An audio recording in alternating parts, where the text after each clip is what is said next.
Bom dia, turma. Bom dia, professor. Bom, o tema que vamos abordar hoje é a Lei número 135 de 2010, mais conhecida como Lei da Ficha Limpa. Bom, falar sobre a Lei da Ficha Limpa, principalmente no momento que estamos vivendo, é abordar uma temática de altíssima relevância social e política, extremamente fundamental para o processo eleitoral e democrático.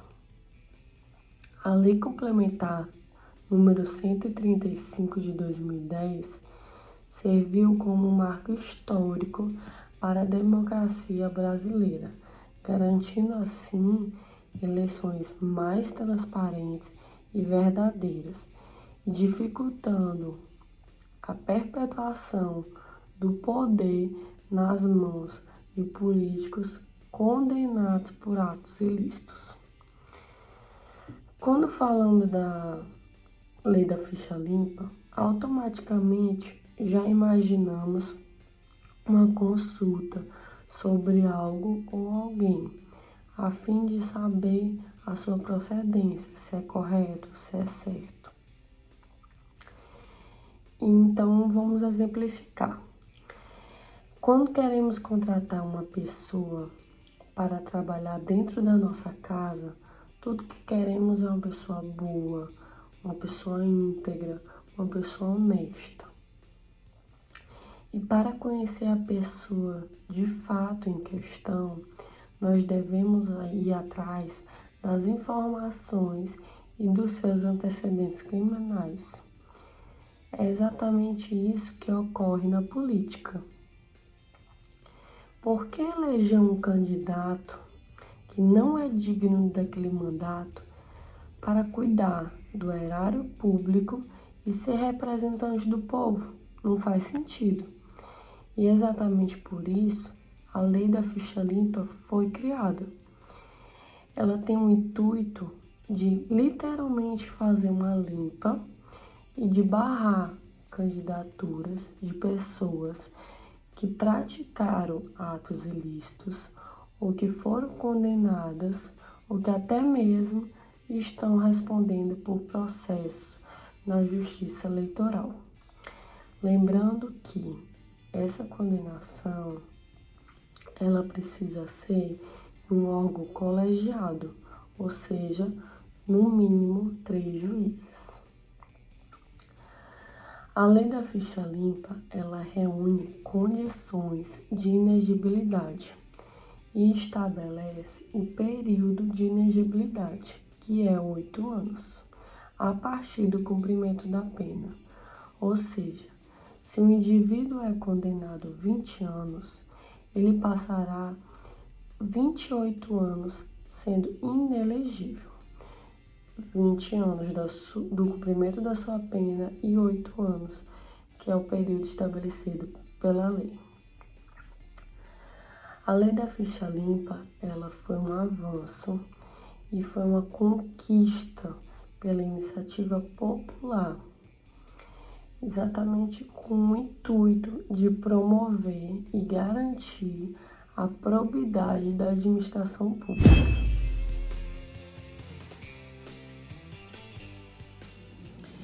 Bom dia, meu nome é Márcia e eu irei falar sobre a Lei da Ficha Limpa.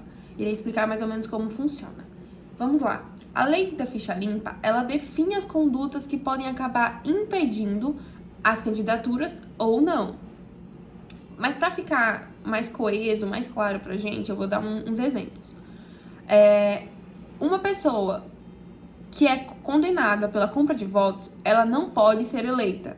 Bem como uma pessoa que é banida das suas antigas profissões, sendo ele médico, advogado e etc., ela também não poderá ser eleita. E, claro, não menos importante, uma pessoa que comete a improbidade administrativa também é alguém inelegível. Bom, e um fato muito curioso, ainda falando sobre esse assunto, é que, assim como qualquer outra pessoa, ela tem direito de recorrer. Ele ou ela, o candidato em geral, tem o direito de recorrer. Enquanto espera a decisão, ela ainda assim pode continuar com as suas campanhas políticas normalmente, como qualquer outro concorrente, como qualquer outro candidato, ela poderá continuar com suas campanhas políticas, sendo ela por qual meio for, só que, claro, por conta própria. E caso não seja deferida, é anulado. Então, acaba que a pessoa assume o risco por continuar naquilo sem nem saber se vai dar certo. Mas, enfim, é isso. Obrigada. E eu vou passar a palavra para minha colega.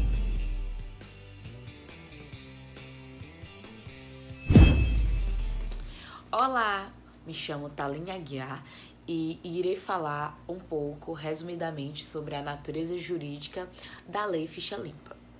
Diversos setores da sociedade civil brasileira, eles mobilizaram-se nos anos de 1996 e 1997, através da campanha Combatendo a Corrupção Eleitoral, com o objetivo de punir os políticos que malfadaram a administração pública, aumentar a idoneidade dos candidatos e combater a corrupção no país. Em abril de 2018, o movimento ganhou força com a chamada Campanha Ficha Limpa, liderada pelo Movimento de Combate à Corrupção Eleitoral, o MCCE. A pressão da sociedade fez nascer o projeto de lei de iniciativa popular número 519/9, que conseguiu reunir cerca de mais de 1 milhão de assinaturas, que estabelecia critérios rígidos e impeditivos aos candidatos que pretendiam retornar a algum cargo público, através da Lei Complementar número 64, de 18 de maio de 1990, que seria a Lei de Inegibilidade.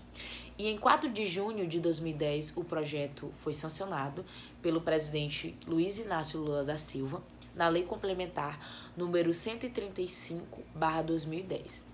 Alcunhada Lei da Ficha Limpa. A Lei da Ficha Limpa, ela dividiu opiniões e ela foi levada ao julgamento no Supremo Tribunal Federal, o STF, que reafirmou a legalidade do texto integral, com aplicação apenas a partir das eleições de outubro de 2012, vez que prevaleceu naquele tribunal a observância escrita ao princípio da legalidade e à segurança jurídica. O propósito da Lei Complementar número 135 de 2010 foi alterar a Lei Complementar número 64 de 1990, atendendo ao dispositivo no artigo 14, inciso 9, da Constituição Federal, que autorizou o legislador infraconstitucional a estabelecer novas hipóteses de inegibilidade, visando proteger a probidade administrativa e a moralidade para o exercício de mandato, considerada a vida pregressa do candidato. Conforme já mencionado, a nova legislação ela derivou de um projeto de lei de iniciativa popular, conhecido como Ficha Limpa, que visou estabelecer novas hipóteses de inegibilidade com o objetivo de barrar a candidatura a cargos eletivos de candidatos que, segundo critérios dispostos no novo diploma legal, não tivessem os requisitos morais necessários ao exercício do mandato político, em face de suas condutas pregressas, desabonadoras e que, por isso, representam um risco ao sistema representativo se não fosse afastado da disputa eleitoral.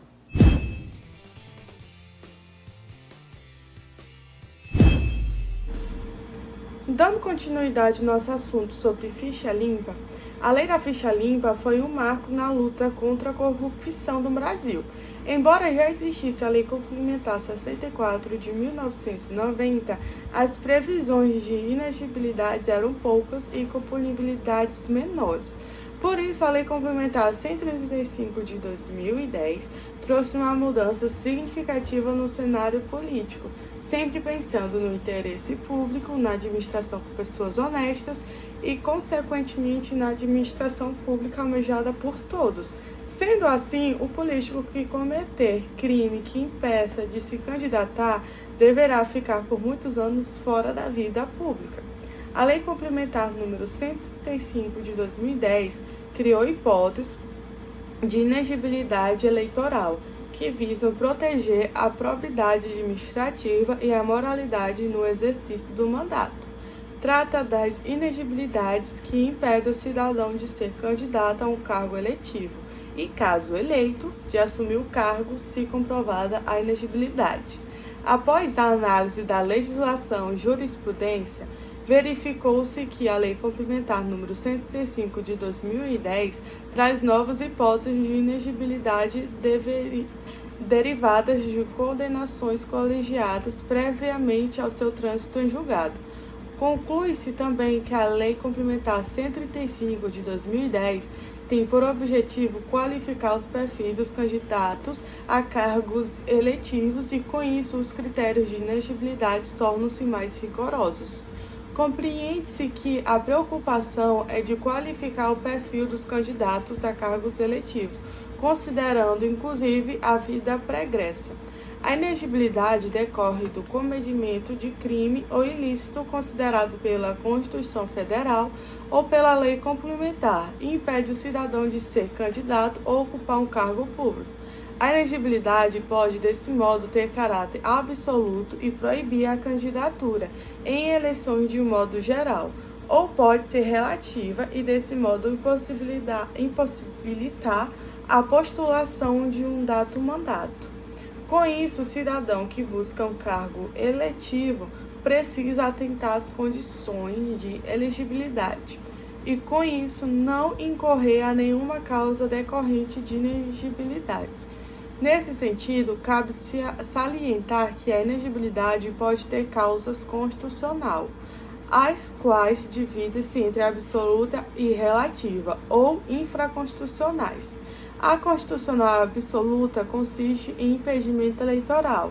Esse impedimento restringe o cidadão a concorrer a cargos eleitorais por consequência de alguma característica do indivíduo e, portanto, é de caráter pessoal. A inexigibilidade constitucional absoluta é taxativamente prevista pela Constituição Federal, e a inexigibilidade constitucional relativa compreende o impedimento eleitoral que restringe o cidadão de concorrer a determinados cargos em determinada eleição. Refere-se a situações especiais e momentâneas, tais como motivos funcionais de casamento, de parentescos. A inexigibilidade infraconstitucional, em contrapartida, é disciplinada por meio da Lei 64 de 1990, a qual foi alterada pela Lei Complementar número 135 de 2010. É importante distinguir inexigibilidade constitucional e infraconstitucional. Já as inexigibilidades legais sujeitam-se à preclusão se não forem levadas na fase de registro de candidatura. Ultrapassado esse momento, não mais poderão ser discutidas, salvo se supervenientes. A inexigibilidade decorre do cometimento de crime ou ilícito considerado pela Constituição Federal ou pela lei complementar, que hoje vigente é a Lei das Inexigibilidades, com as alterações da Lei da Ficha Limpa, como algo que impede o cidadão de ser candidato a ocupar um cargo público. Observa-se que as inexigibilidades só podem ser estabelecidas pela própria Constituição Federal ou por lei complementar, e não é possível a imposição ou criação de inexigibilidade através de lei ordinária ou resolução do TSE. As inexigibilidades são classificadas como absolutas e relativas, como eu já falei, e outros exemplos são as absolutas, o analfabetismo. E exemplo da inexigibilidade relativa é os cargos do executivo que concorre ao terceiro mandato consecutivo. Portanto, a lei da ficha limpa tem um papel de muita relevância em relação aos controles dos candidatos a cargos públicos. Então, com toda essa alteração da lei complementar de número 135 de 2010, a gente teve com mais rigor a inexigibilidade, cada vez mais buscando uma eleição mais segura e mais digna